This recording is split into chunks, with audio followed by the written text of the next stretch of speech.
Hello everybody. अब next आपके course में दिया हुआ है ऑर्गेनाइजेशन साइंस, यानी कि संगठनात्मक अनुपालन। ये जो संगठनात्मक अनुपालन ऑर्गेनाइजेशनल क्लाइमेट कंप्लायंस होता है, ये बहुत जो है आसान चीज़ है। थोड़ा सा जो है आप जब किताबों में पढ़ोगे तो आपको अटपटा सा लगेगा। जब आप अपने बच्चे का एडमिशन कहीं किसी स्कूल कॉलेज में करवाने जाते हो तो वहाँ क्या है, आप ये देखते हो कि भाई इसकी सोसाइटी में इमेज कैसी है। उसके अंदर जाते हो, बाहर से भी पूछा, अंदर जाकर आप जो है सारी चीज़ों को जांचते परखते हो।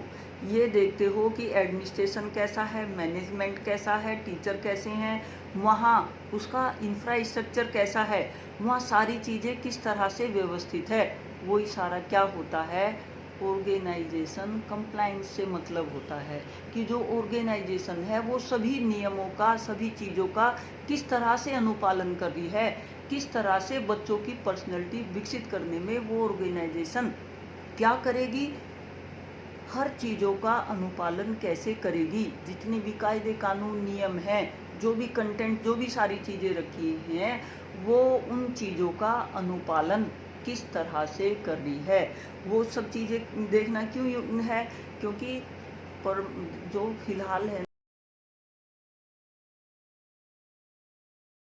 ना, शिक्षित होना ज़रूरी है, नो डाउट, बट उसके साथ कि वहाँ उसमें जो हमारी ये स्कूल कॉलेज हैं कि भवन कैसा है, वहाँ की लाइब्रेरी कैसी है, लैब कैसी हैं, और सारा जो है गेम्स, स्पोर्ट्स, वो सारी चीज़ें अप टू द मार्क्स हैं कि नहीं हैं, वो नियमों के हिसाब से हैं कि नहीं हैं। क्योंकि हर कोई क्या है, अपने बच्चे को एक हेल्दी एनवायरनमेंट में शिक्षा देना चाहता है।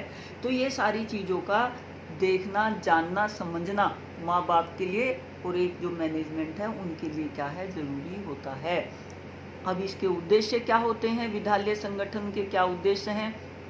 विद्यालय संगठन का उद्देश्य है योग्य नागरिकों का निर्माण करना, उन्हें कर्तव्यों तथा दायित्वों का निर्वाह सफलतापूर्वक सच्चाई के साथ करने योग्य बनाना, बालक का शारीरिक, मानसिक, बौद्धिक विकास करना, उनकी अभिरुचियों और प्रतिभाओं को जो है विकसित करना, बालक का सामाजिक विकास करना, बालक को शिक्षा के लक्ष्यों और उद्देश्यों की प्राप्ति जो है करने योग्य बनाना, बालकों के व्यवसायिक कुशलता का विकास करना, बालकों के व्यक्तित्व का विकास करना।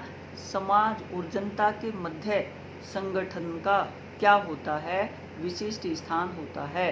तो ये जो स्कूल क्या होता है, स्कूल को एक समाज का आईना माना जाता है। स्कूल कॉलेजों में बच्चों को जैसी शिक्षा दी जा रही होगी उसका प्रभाव क्या है, पूरी सोसाइटी के ऊपर पड़ता है। तो हमें क्या करना चाहिए, हमें जो विद्यालय का जो पाठ्यक्रम है उसको प्रॉपरली क्या है, ऑर्गेनाइज करवाना चाहिए। जो कार्य विभाजन है वो भी प्रॉपरली क्या है, ऑर्गेनाइज हो रहा हो।